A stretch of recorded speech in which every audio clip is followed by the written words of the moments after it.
Bom dia para quem é de bom dia, boa noite para quem é da boa noite, 93 para quem é de 93, paz profunda para quem é de paz profunda. Se você gosta de board games e você gosta de tarô, então você veio no podcast certo, porque hoje a gente vai falar sobre um board game de tarô. Então isso vai ser uma coisa muito legal, porque todo mundo aqui do Boteco é viciado em joguinhos, colecionador de tarô, então hoje a conversa vai ser muito bacana. Então, antes de chamar nossa convidada de hoje pelo Projeto Mayhem, Rodrigo Elutarque. Mais um board game que eu vou ter que arrumar aqui nessa estante, que já está quase caindo. Então vamos lá, né? Diretamente do Pedra de Afiar, Paulo Jacobina. Salve, galera, tudo bem? Tô bem curioso para saber como é que funciona esse board game e saber se dá para fazer leitura durante o jogo também, né? Dos porões do Morte Súbita, Tiago Tamosalska. Boa noite, meus compadres, comadre. Hoje o círculo se fecha, né? Porque o oráculo que nasceu de um jogo virou um jogo que nasceu de um oráculo. Vai ser interessante. E diretamente dos reinos da bruxaria, André Correa. Saudações, seres humanos. Hoje nós estamos para falar de um assunto que é muito interessante com a Thalita Lima, que é economista de formação e diplomata de carreira, mas sempre se interessou por temas esotéricos. Em 2013, ela começou a estudar o tarô e no ano seguinte criou o site Tarô Diário, uma aprendizagem, com a intenção de ajudar e divulgar o tarô como uma ferramenta de autoconhecimento e aconselhamento acessível a todos. O seu desejo é ver o tarô atingir um público cada vez maior e ser cada vez mais respeitado. Em 2023, lançou a Roda do Tarô, um jogo de tabuleiro com base no tarô, e o Tarô Encanto, que é um baralho super realista inspirado no Rider-Waite. A segunda edição do jogo já foi lançada em setembro desse ano. Thalita, muito bem-vinda ao Boteco dos Iluminados. Obrigada, André. Bom, obrigada a todos. Queria agradecer, André, pelo convite, Marcelo, Rodrigo, Paulo, Tiago, pelo bate-papo. Fiquei super feliz com esse convite. Hoje eu estava vendo a imensa lista de episódios que vocês têm, de convidados, de temas. É muito assunto incrível. E eu queria ter mais umas 2 semanas de férias para poder ficar só vendo tudo, mas eu vou pouco a pouco assistir todo esse conteúdo incrível que vocês já produziram. Muita coisa legal. Então, obrigada mesmo pelo convite, é um prazer estar aqui com vocês. Como a gente estava falando antes de começar a gravação, assiste tudo no vezes 2, aí dá para... Acho que só de tarô deve ter umas 30, 40 entrevistas. A gente tenta caçar, principalmente quem cria tarôs brasileiros, tipo artista, o designer e tal, para a gente estudar como é que a pessoa pensa, né? Mas antes de começar a entrevista, primeira vez que você vem aqui, então a gente quer saber da sua história, né? Então você era criancinha, estava na fila para comer hóstia na igreja, e aí depois, passados 20, 30 anos, está aí criando o jogo do capeta, que mistura board game, né? Se fosse RPG, ainda era pior, que era o jogo do diabo. O board game é só do meio diabo. Então conta pra gente a tua história. Que mudança, né? E de fato eu sou de uma família católica, assim, até uma parte da família não vê com bons olhos assim a minha atividade com tarô, meu estudo com tarô, mas paciência, cada um tem o seu caminho, né? Mas eu sempre me interessei por temas esotéricos, astrologia, numerologia. Eu lembro que quando era criança, uma vez, a gente tinha enciclopédia em casa, eu fui pesquisar alquimia. Então, esses assuntos sempre me atraíram. E quando eu tinha uns 8 anos de idade, por algum motivo, que provavelmente anterior a essa idade de 8 anos, eu pedi um baralho de tarô para os meus pais, e era um baralho de Marsella. Eu já tinha um encantamento por essas cartas, eu já jogava baralho comum há muito tempo, assim. Então, na minha casa, a gente sempre gostou de jogar buraco, trinca, então eu já tinha muita familiaridade com o baralho normal. Mas eu queria esse baralho de tarô que eu vi num quiosque, num shopping, até na viagem que eu fiz a São Paulo. Então eu ganhei esse baralho de tarô e, obviamente, eu não sabia interpretar nada, mas eu brincava de ficar adivinhando o futuro, inventando coisas para quem chegava em casa. Então eu brincava muito com esse baralho, Mas nessa época, e muito depois disso, eu ainda tinha um pouco a impressão de que você precisava ter um dom especial para usar as cartas. Que o que eu fazia era só uma brincadeira e sempre seria só uma brincadeira, que eu não tinha o dom da vidência, que eu não tinha poderes psíquicos. Então, para mim, nessa etapa era uma brincadeira, e depois de um tempo eu deixei o tarô de lado. E aí eu só fui me reencontrar com o tarô e me encantar pelo tarô em 2013, numa viagem que eu fiz para os Estados Unidos, que eu conheci o baralho de Rider-Waite-Smith, que era um baralho, na minha opinião, muito mais fácil para quem está começando, porque, pelo menos na minha visão que eu tinha dos 8, 9, 10 anos com o tarô de Marcélia, que só os arcanos maiores tinham imagens mais representativas e os demais arcanos menores eram só aqueles símbolos, como o do baralho comum. E quando eu conheci o baralho de Rider-Waite-Smith, eu fiquei encantada, porque eu olhava para as cartas e eu conseguia entender o que elas significavam, o que elas queriam dizer. E eu descobri nessa mesma época que qualquer pessoa pode estudar tarô, pode aprender tarô, pode ler as cartas, que não é preciso um dom especial. E foi aí que eu comecei a estudar. Eu tive a sorte de, logo no começo, conhecer o livro da Rachel Pollack, 78 Graus de Sabedoria. E quando eu li aquilo, para mim foi uma revolução na minha vida. Assim, eu achei o livro extremamente profundo. Eu achei o tarô, eu achei uma ferramenta fantástica. E nessa época, 2013, 2014, conhecer o tarô veio muito a calhar na minha vida pessoal, porque eu estava passando por uma fase dificílima. E o tarô me orientou assim, passo a passo, me deu forças, me mostrou o que eu tinha que fazer. Então, foi uma coisa que foi se desvelando ali de uma maneira muito bonita. Então, eu pensei, nossa, como que as pessoas, né, não usam mais essa ferramenta? Claro que muita gente já conhecia e já usava, mas do meu círculo de amigos, ninguém jogava tarô, ninguém conhecia as cartas. Então, eu pensei que poderia ser algo que deveria ser ainda mais difundido, ainda mais divulgado e usado, porque é uma ferramenta que qualquer um pode ter acesso a uma orientação, a um apoio. Então, realmente, eu fiquei fascinada com essa ferramenta.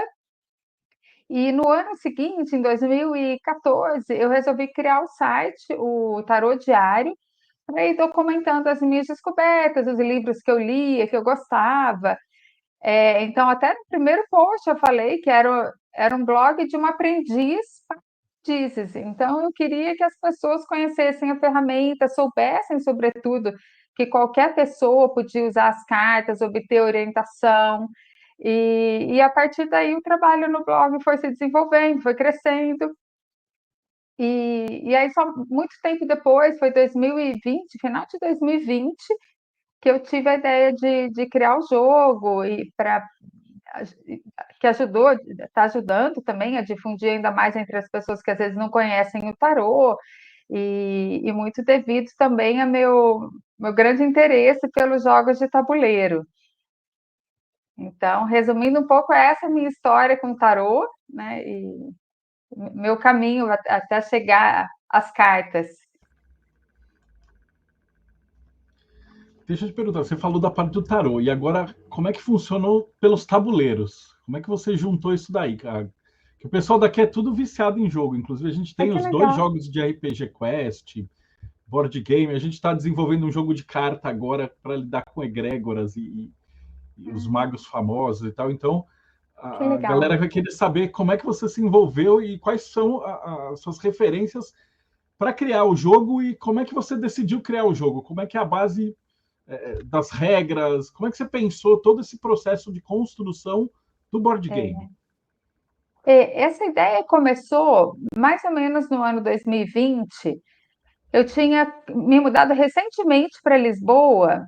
Antes eu estava morando em Havana, que foi onde eu comecei a estudar tarô, né?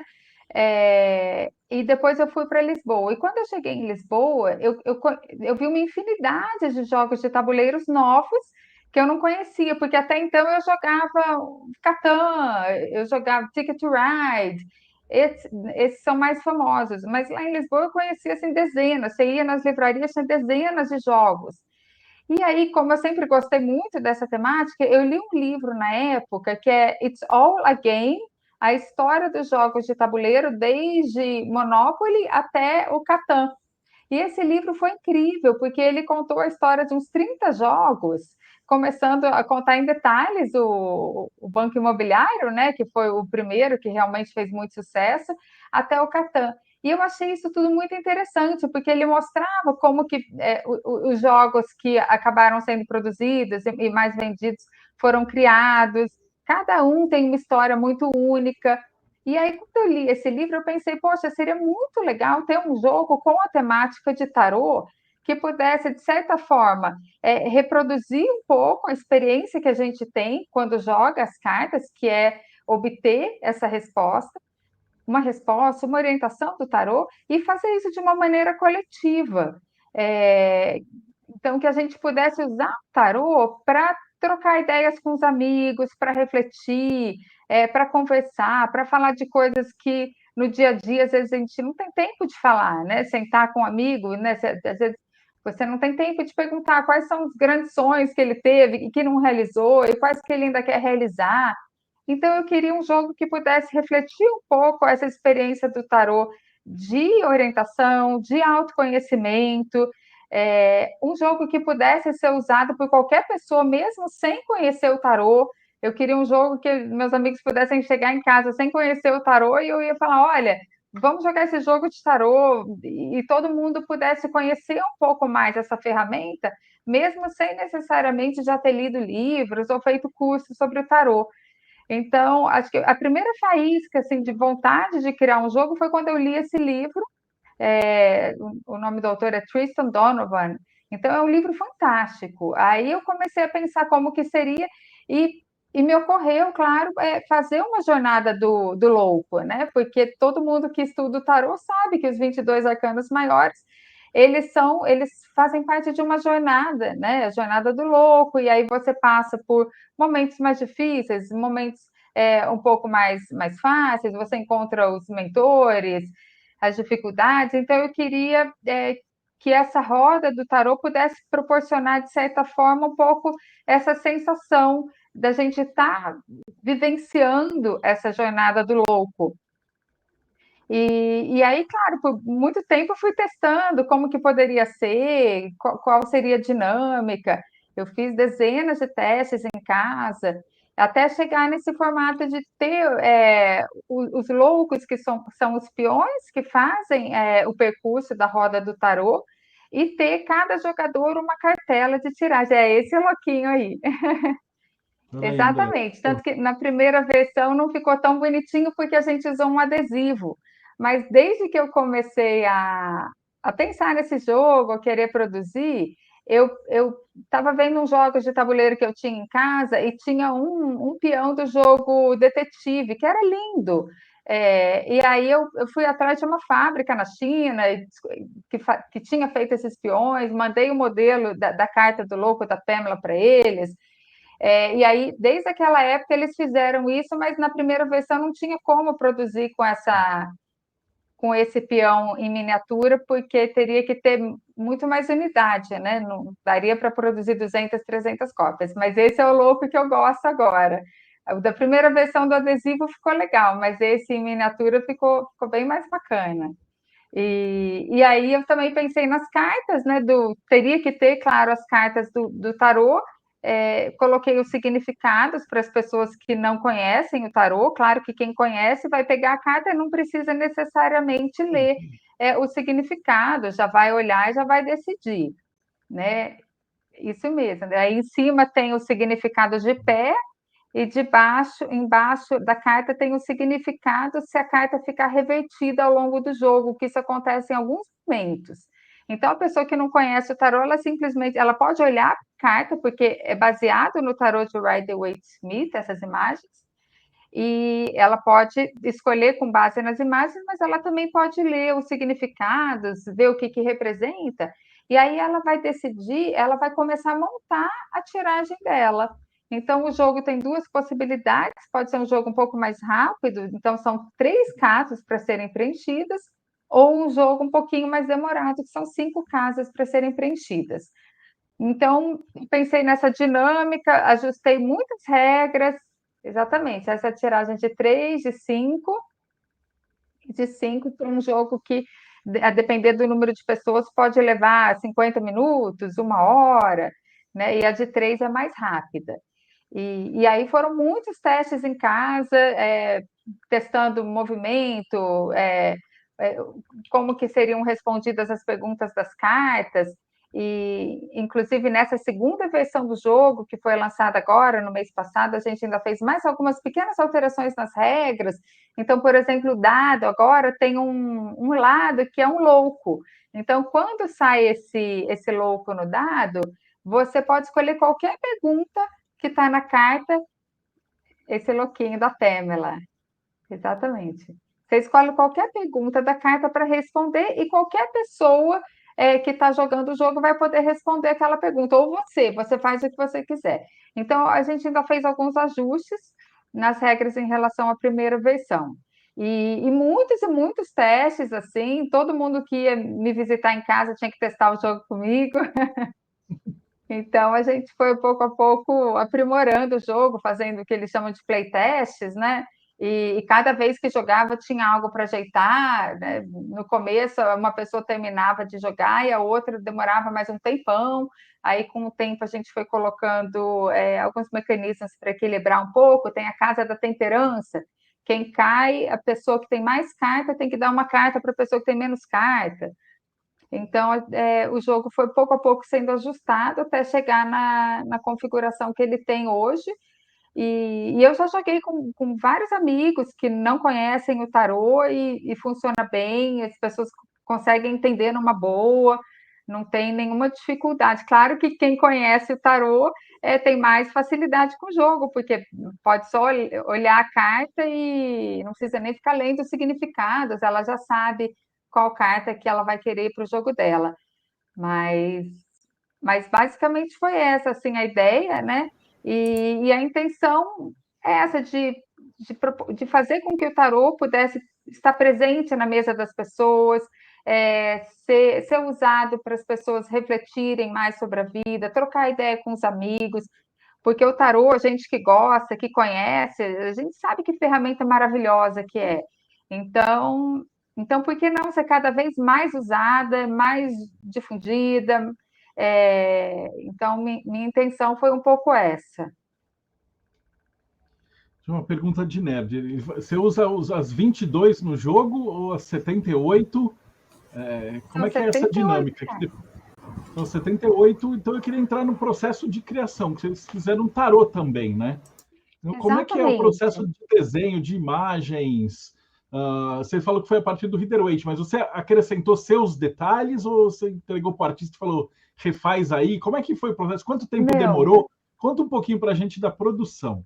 Conto, Marcelo. Olha, o trabalho, ele foi, assim, exaustivo, assim, para usar uma palavra, porque, assim, o tarô de Rider-Waite-Smith, ele é extremamente rico em detalhes, em simbolismos, gestos, cores, tudo tem um significado, né? Não tem, assim, um gesto nesse tarô que a Pamela fez que está lá, assim, à toa, ou só, assim, né, para preencher um espaço.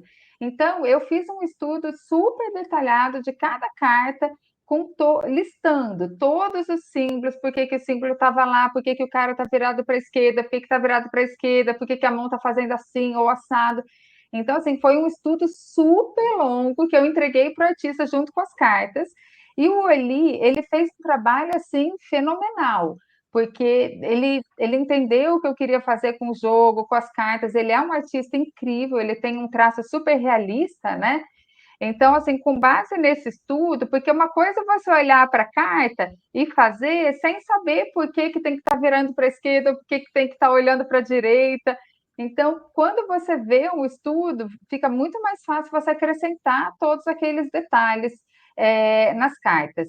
E aí, todas as cartas que ele ia fazendo, muitas vezes eu tinha que falar, olha, faltou esse detalhe, esse, e aí ele ia acrescentando, né? Porque a imagem é digital, então rapidamente ele colocava lá. Aí esses 6 de espadas, né? Eu pedi para ele deixar o lado direito da água mais bagunçado, assim, a água está mais turbulenta, então ele deu uma reforçada nisso. essas nuvens aí tem que estar do jeito que estão. Esse tarô de Rider-Waite-Smith, o trabalho da Pamela e do Waite foi realmente assim espetacular, né? Então eu queria que esse tarô que o Oli fez pudesse refletir toda essa riqueza simbólica, né? Nada está aí ao acaso. Ele tentou refletir tudo, até teve duas coisas assim que eu achei que de simbolismo faltou, e a gente, na próxima edição, vai colocar, vai corrigir, né? Na carta da foice, o leão ficou com o rabo para cima, mas eu queria que ficasse com o rabo para baixo. Faltou o nome de Deus no vestido da temperança, eu também pedi para ele colocar. Então, a gente ainda fez mais alguns ajustes depois, para poder deixar todos os símbolos representados.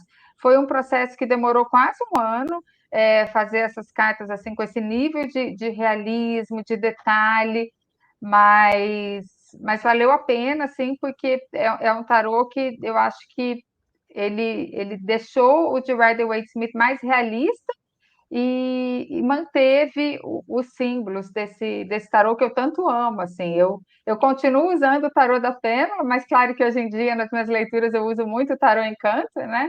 Mas eu continuo usando esse da Pamela, eu sou apaixonada por ele, devo muito a ele, porque foi ele que me fez me encantar pelo tarô.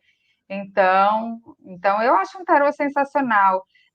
A Rachel Pollack conta no livro dela que ela aprendeu o tarô olhando para as cartas do Rider-Waite-Smith, olhando, ela não leu o livro, ela aprendeu assim, depois, claro, ela foi estudando, foi incrementando o conhecimento dela, mas no primeiro momento ela olhava as cartas e conseguia daí extrair muito sentido e muitas interpretações. Então, eu acho um tarô sensacional, e eu fico feliz que o Oli conseguiu trazer essa riqueza do Rider-Waite-Smith para esse tarô Encanto. E ele também caprichou na caixa do jogo, no manual que ele fez, ele realmente é um artista sensacional.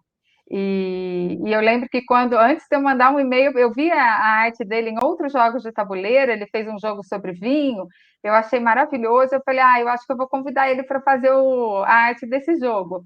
Só que daí eu fiz uma tiragem de tarô para ver, né, o que o tarô achava disso, a resposta foi sensacional, e na carta que representava o próprio Orly, saiu a carta do Mago, a carta que representava a nossa cooperação, colaboração, saiu 2 de copas. Então foi um jogo todo lindo, assim, eu falei, não, é ele mesmo, tomara que ele aceite. Aí eu mandei um e-mail para ele e ele respondeu, assim, gostou muito da ideia, do projeto, e a gente começou essa colaboração no início de 2021, acho, por aí. A gente entrevistou, sei lá, acho uns 30, 40 tarólogos, e o pessoal é dividido, né? Porque o tarólogo brasileiro raiz, ele começou com a Planeta lá na década de 80, então, mas eles começam com o Marcélia. E a galera da Golden Dawn, da maçonaria, da Rosa Cruz, do Bartolomeu, eles começam com o Rider-Waite, que é o fã da casa. Então eu vou até aproveitar que estão me cutucando aqui. Se você está assistindo, eu sei que veio um monte de gente nova hoje por conta de tarô, de curiosidade de board game e tal. Então dá uma olhada, esse episódio é o número 543. Então se você gosta de coisas de magia ou de astrologia, cabala, martinismo, umbanda, aqui e tal, pausa esse vídeo, dá like, segue o canal, que aí depois você vai, a hora que acabar essa entrevista, você vai fuçar no canal e vai olhar. A gente entrevistou cada artista lindo desse processo. Thalita está de parabéns. Assim, eu sei quanto dá, porque a gente fez o HKT, que é o Hermetic Cabala, e a gente ficou mais de um ano chicoteando o coitado do desenhista e batendo nele, fazendo muda isso, muda aquilo. Então tem uma noção, eles têm que ter paciência total de como é que funciona. É um trampo, é um parto, né? Sim, é muito mais difícil do que eu imaginava, assim. E como a gente gosta e conhece o tarô, tudo, na nossa opinião, tudo tem que estar perfeito, né? O símbolo tem que estar lá, assim, o rabo não pode estar para cima, ele tem que estar para baixo. Então, assim, a gente fica atento assim, a cada detalhe, e aí dá mais trabalho, claro, né? Bom, aproveitando o detalhe da produção do tarô, né, no jogo vem dois, né? Tem o deck grande e tem o deck pequenininho, que inclusive dá para a pessoa utilizar nas suas tiragens, né? O André está mostrando lá, né, como o Thiago comentou, né, o arcano maior e o arcano menor, né, ali dentro Vai do confundir deck. o povo. Mas dentro do jogo, né, você falou sobre perguntas em si, né? O jogo funciona de fato como um oráculo, né? Você pode fazer várias perguntas e talvez não seja agora a onda, já que funcionando como oráculo, de talvez a gente começar a fazer jogadas coletivas, né? Ao invés de você ter só um consulente. Olha, é, é muito interessante essa pergunta, Paulo, porque recentemente uma taróloga que a gente segue nas redes e tal, ela postou, eu até repostei nos stories, ela fez um jogo online com mais uns 5 amigos. Então, assim, dá para fazer até online esse jogo. Eu, pessoalmente, nunca testei online, assim, eu sempre jogo presencialmente mesmo, mas dá para fazer online e o jogo ele responde igualzinho o tarô. Então, quando eu comecei a criar o jogo, eu fiquei com essa dúvida. Eu pensei, mas será que o tarô vai responder da mesma maneira que responde quando a gente tira sem o jogo? Então, logo no começo, eu já fiz uns testes assim, e eu verifiquei que ele realmente responde, ele funciona como um oráculo. A diferença é que você tem que escolher uma única questão, porque você só vai ter uma cartela de tiragem na sua frente, né? Você vai ter uma cartela ou com espaço para 3 casas ou com espaço para 5 casas. Então, você tem que escolher uma única pergunta para o tarô responder. Então, essa é a diferença. Por isso que ele não substitui uma consulta num tarólogo da sua confiança, porque aí essa pessoa vai analisar profundamente muitos aspectos da sua vida, vai responder muito mais perguntas, né? A proposta do jogo não é substituí-los, mas para cada pessoa ter uma resposta do tarô apenas à sua questão. Se quiser jogar o jogo de novo, pode jogar, claro, mas ela tem esse timing mais lento, né? Porque você joga o jogo não é só para obter a resposta, é para trocar ideia com os amigos. Então você vai refletir também sobre as cartas que aparecem na sua tiragem. Vai ter momentos em que você vai ter que escolher uma para colocar de ponta cabeça. Vai ter momentos em que você vai ter oportunidade de tirar 2 cartas do deck e colocar apenas uma no seu jogo. Então, ela tem esse ritmo mais lento, né? O tarô, você se concentra, embaralha e joga, né? Você consegue obter muitas respostas rapidamente, né?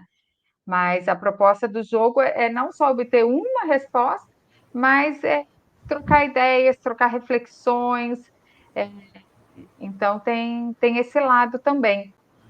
E aí, só para fazer um comentário, o jogo de tarô ele vem com um único baralho, que é esse baralho que vem com significados escritos que o André tinha mostrado. O que a gente está vendendo à parte é o tarô Encanto, né? E o tarô Mini. E você não precisa deles para jogar o jogo, né? Se você aprende tarô, estuda tarô e quiser comprar esses dois para jogar separadamente, você pode. Mas eles não são parte do jogo. Então, o jogo já vem com um deck de 78 cartas que tem os significados escritos e 3 perguntas para cada carta, que são as perguntas que ao longo do jogo a gente vai se fazer para poder trocar ideia e refletir. Os Só maiores e os para. menores têm perguntas? Mostra algumas aí, André. É só para. Porque ficou confuso, eu coloquei tudo ao mesmo tempo. Esse é o que vem junto no tabuleiro, né? E essas são as cartas com todos os arcanos, né? Ele vem com significado. Deixa eu colocar aqui. Vem com significado, com algumas palavras-chave, e vem com algumas questões que você vai. Eu coloquei tudo aqui em cima para facilitar e me compliquei.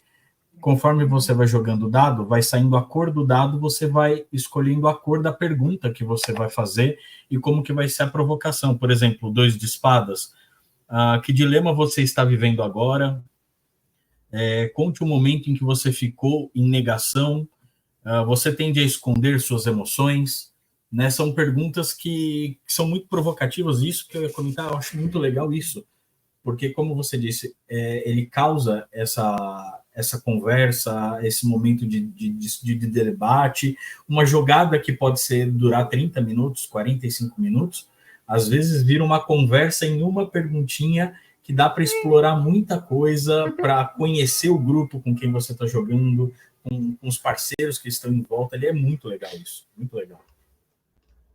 Legal. Obrigada, André. E obrigada pelo review que você fez do jogo na sua página também. Eu adorei. A primeira jogada do jogo, então, funcionou bem. Funcionou muito bem. Funcionou muito bem. E é legal, deixa eu mostrar também a arte do tabuleiro, porque a arte do tabuleiro são os 22 maiores, né? Eu me enrosco aqui sempre. São os 22 maiores, que são todas as casas por onde você tem que passar. Tem ponto-cabeça? Não tem ponto-cabeça. Né? Mas você começa aqui embaixo, ou aqui embaixo, e você vai jogando o dado, vai avançando, e cada casa tem um comando em relação às cartas que você vai tirando e vai montando a sua jogada. Se eu falar besteira, você me corrige, Thalita. Não, é isso mesmo. Assim, então, todo mundo começa nessa casa do louco, que está embaixo, e, por exemplo, se você jogar o dado logo no começo do jogo e tirar 6 e cair lá na casa dos enamorados, o comando é faça escolhas sábias, retire 2 cartas do monte e escolha uma. Então, nesse jogo, você tem também mais poder de agência e de escolha, né, sobre as cartas que vão entrar na sua tiragem. Enquanto, obviamente, o tarô tradicional, quando você joga, as cartas são aquela e pronto, né?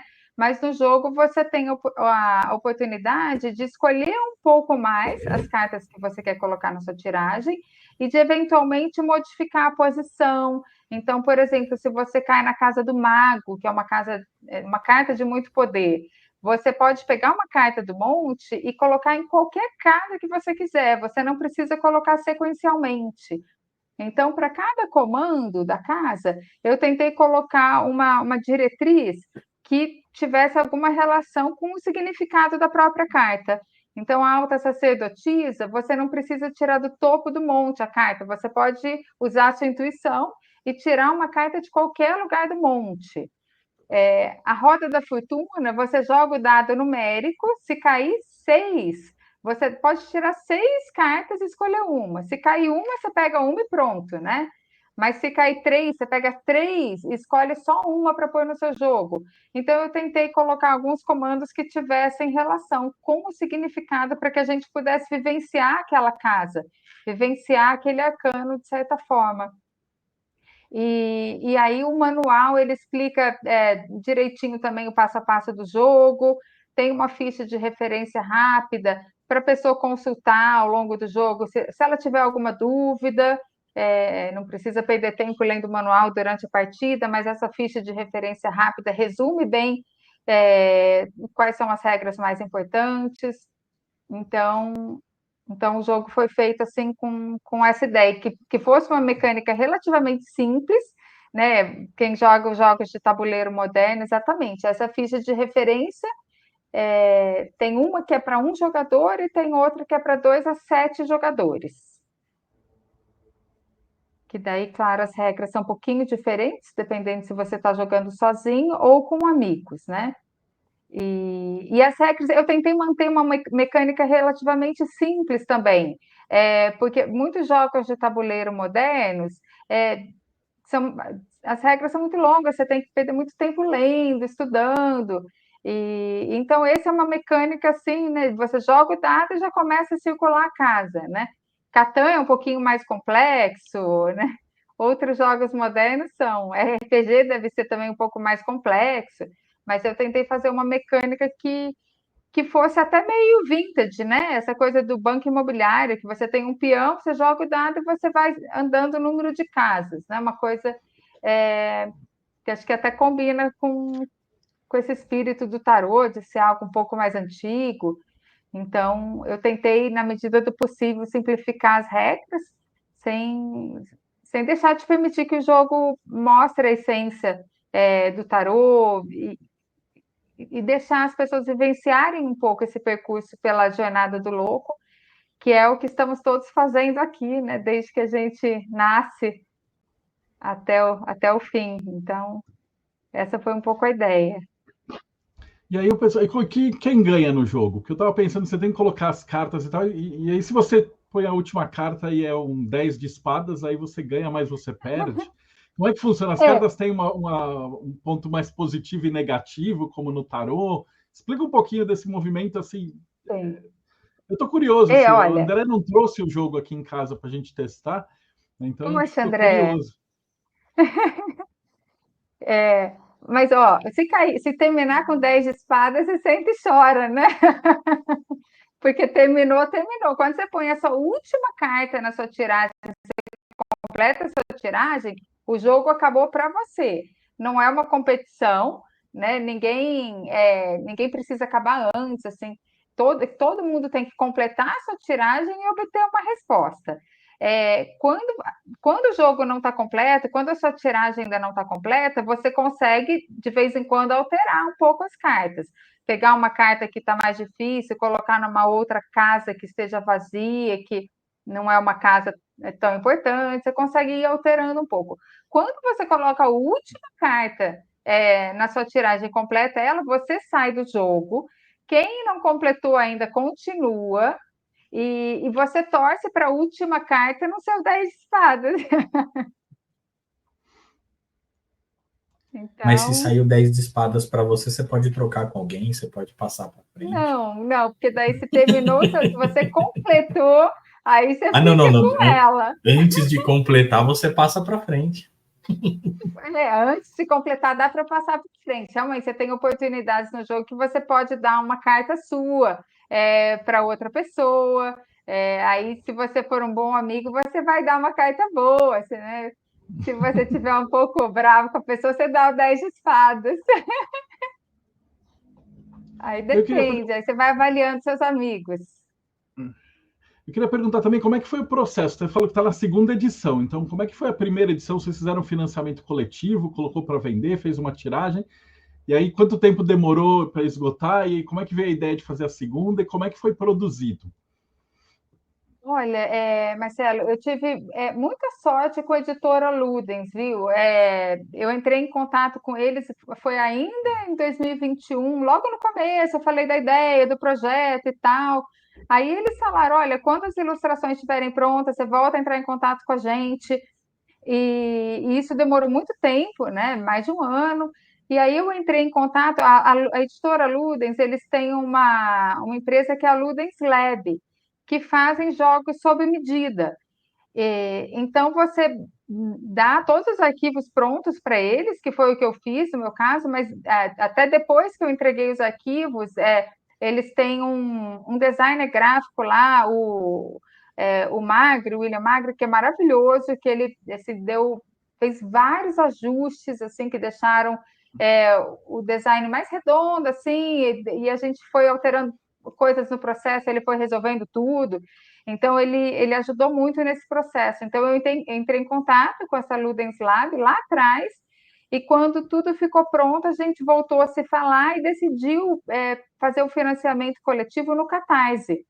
Naquela época, eles ainda não tinham a Meeple Starter, que é o site de financiamento coletivo que eles estão usando agora para lançar jogos de tabuleiro de todo mundo. Assim. Então, é uma plataforma aberta, você paga um percentual para eles, mas quando eu lancei a primeira versão do jogo, ainda não tinha o Meeple Starter, a gente lançou pelo Catarse.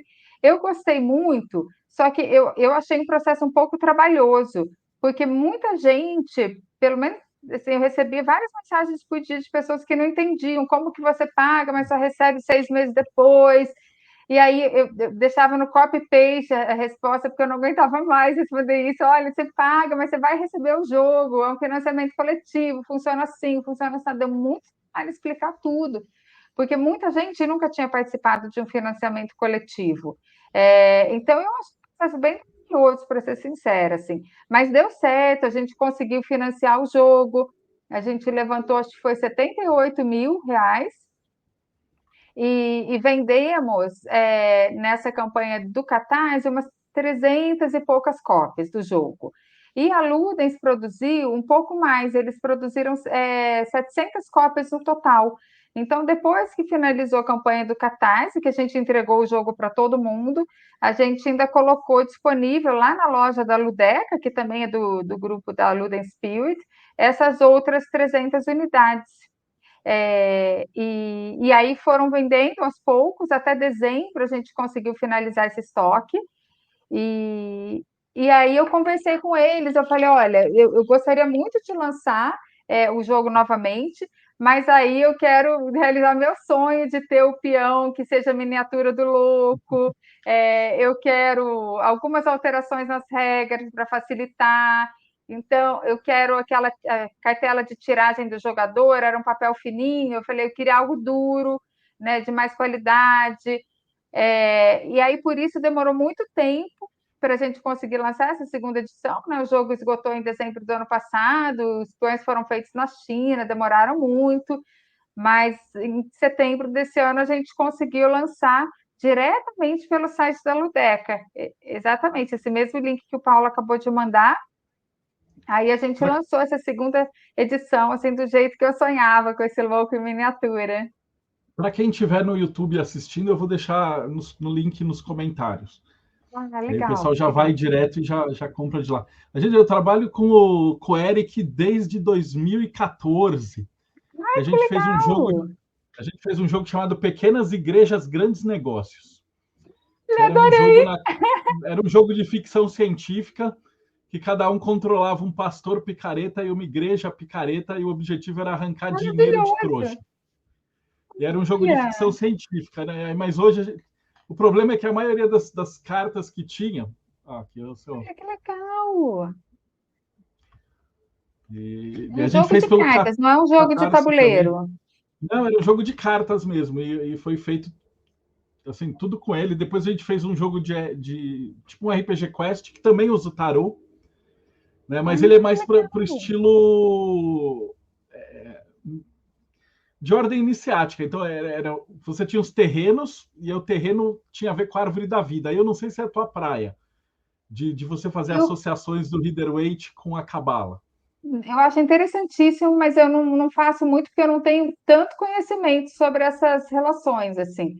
Já estudei Cabala, mas assim, não profundamente a ponto de conseguir entender essas complexas relações, porque é um estudo mais profundo. E no joguinho você tinha o mapa, você tinha as árvores, e aí dentro do jogo, você tinha um grupo de aventureiros, aí você podia encontrar o mago, o louco, o eremita, e aí ele te dava uma missão, e aí você tinha que ficar passeando de um lado para o outro do tabuleiro, nas regiões que tinham a ver com a cabala e tal. E foi o Eric que produziu tudo, então ele deu toda a assistência para fazer a caixa, o jogo ficou lindo, então tá muito bem assessorado. Legal, Marcelo, eu não sabia desse jogo. Ele está disponível ainda quase não? Esgotado. Eu acho que tem algumas cópias ainda lá na editora, mas assim, ele já é antigão, ele é de 2016. Ele foi o recorde de arrecadação do Catarse daquele ano. Que legal! Então a gente já adora o trabalho da Ludens, eles têm uma qualidade assim espetacular. Eles têm mesmo, eles são detalhistas, eles realmente não economizam assim para deixar a qualidade a melhor possível, né? As caixas gofradas, né? Eles colocam hot stamping. Então essa é a caixa, então. Trabalhar com eles. Essa é a caixa desse que você estava contando. É esse daí. Então, que legal! Então olha, eles fazem aquele. Que bacana. RPG. Mas esse jogo tem que ter conhecimento assim de RPG para jogar, né? Não, ele foi feito justamente para criança, para ensinar. Do mesmo jeito que você fez o teu para ensinar tarô e para ter essa parte, no RPG era para ensinar a árvore da vida. Olha, que bacana. Eu vou procurar lá no site da editora. Poxa, e é isso. Então, só para o pessoal que está escutando a gente, Thalita, fala de novo como é que o pessoal te acha. Como é que o pessoal acha o teu jogo? Eu tenho um site, né, que é o tarodiário.com.br, e tenho também as redes sociais. A mais ativa é mesmo o Instagram, que é @tarodiarioblog. Então, eu até tenho outras redes, mas eu não dou conta de alimentar todas. Então, ou pelo site, ou pelo Instagram, @tarodiarioblog. E aí, só comentar uma coisa que o André mandou agora há pouco aqui no chat, que eu esqueci de comentar, é importante. Essa nova versão do jogo, ela tem imagens multirraciais. A primeira versão do jogo, ele foi totalmente baseado no Tarô da Pema, que todos os personagens são brancos. Isso era algo que eu também queria mudar, eu queria um jogo que fosse mais representativo.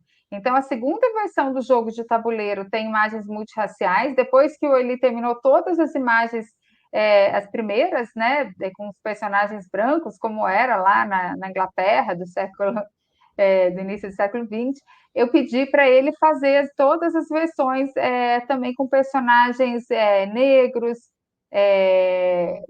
Tinha algumas outras cartas que eram indígenas, mas a gente acabou não usando.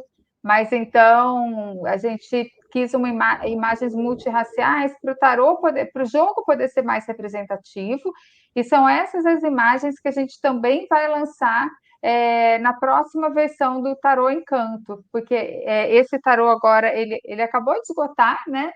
Mas a próxima edição que a gente lançar também vai ter imagens multirraciais. Então, essa foi outra importante alteração em relação à primeira versão do jogo. Acho que é importante todo mundo se sentir representado. Então, tanto o tabuleiro em si, as casas são multirraciais, quanto as cartas, as 78 cartas.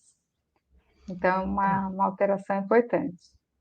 Mas é isso, as minhas redes eu sempre respondo, né? Quem me escreve por lá. No Instagram, eu uma vez por semana, duas, às vezes não dá para ser tão ativa, porque quando eu estava fazendo todo esse projeto do jogo, eu até estava num período sabático, agora eu não estou mais, então eu tenho um trabalho muito intenso, assim, então eu não sou tão ativa quanto eu até gostaria, né?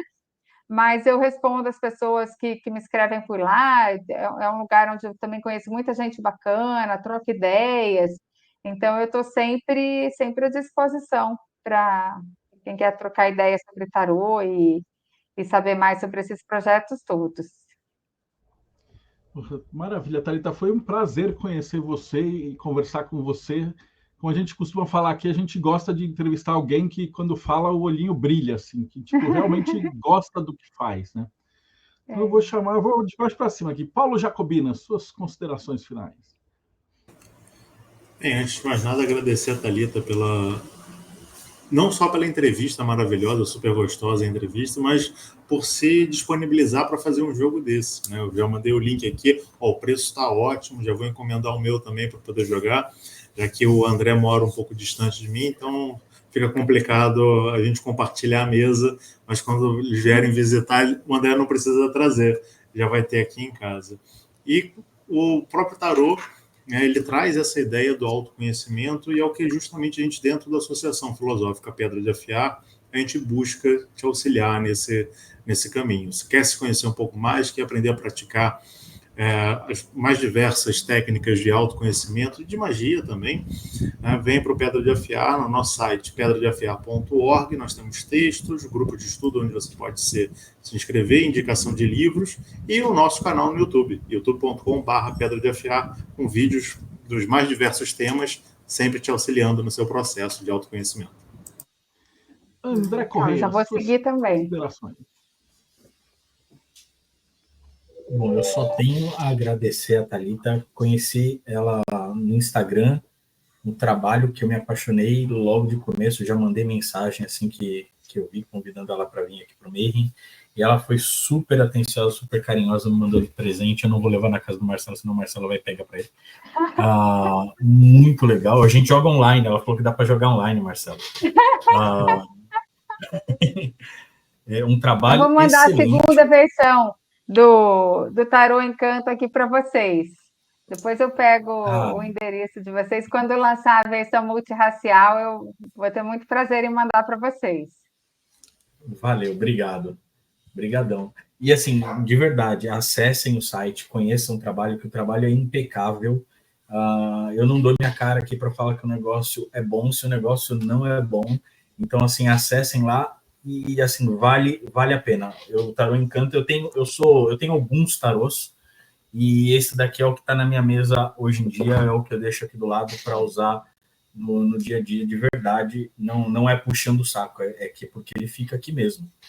E então vale a pena acessar.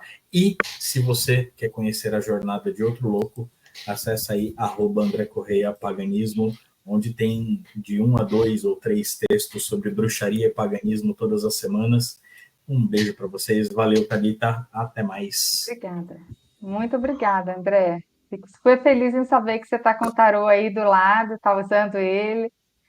Foi feito com muito carinho. Rodrigo Lutarque, suas considerações. Adorei a entrevista, como o Paulo falou, o preço tá ótimo. Assim, gostei demais da ideia. Tô aqui imaginando ele aqui na minha coleção. Vou. E, assim, obrigado por ter vindo, obrigado por ter falado, porque foi fantástico essa entrevista, fantástica essa ideia. Gostei demais mesmo.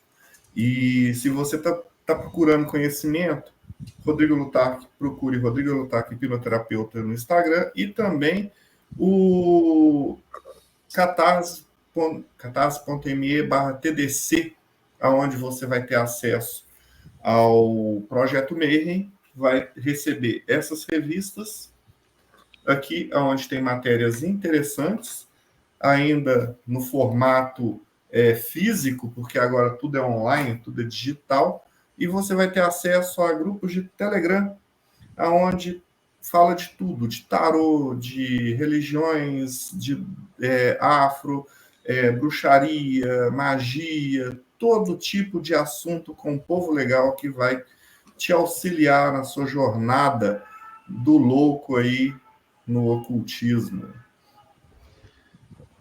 Valeu.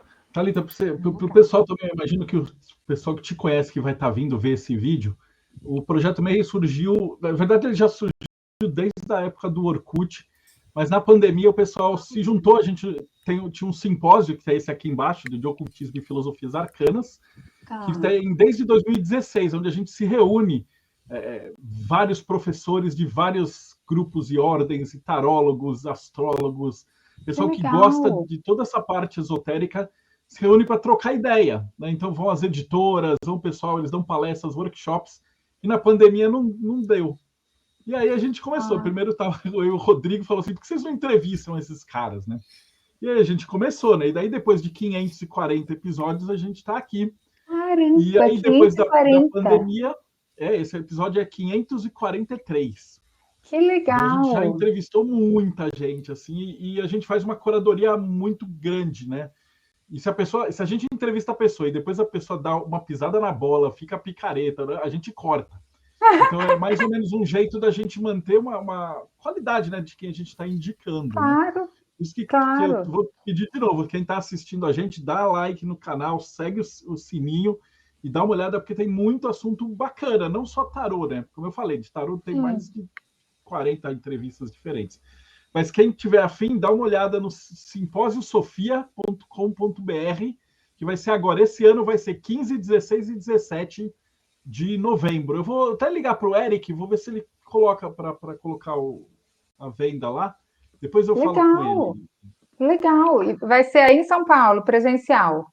São Paulo presencial. E depois eles gravam e o pessoal pode comprar o ingresso e depois eles recebem o material dos workshops. E aí tem tudo gravado e o pessoal pode fazer em casa também. Que bacana, que bacana. Nossa, um super projeto. Eu não conhecia, não, mas depois eu vou entrar no site e vou querer participar também. O trabalho que vocês fazem, olha, eu estava vendo hoje, eu entrei no canal do YouTube, eu estava vendo tanto de entrevista que vocês já fizeram, muito assunto realmente incrível. Incrível, sobre todos os assuntos, né? Tarô, e quem gosta de tarô acaba depois se interessando por numerologia e hermetismo, você vai indo facilmente de um assunto para o outro, né? Então, vocês têm muita coisa incrível nesse canal mesmo. Eu vou querer tirar mais uns dias de férias para ficar só maratonando, mas na velocidade 1 mesmo.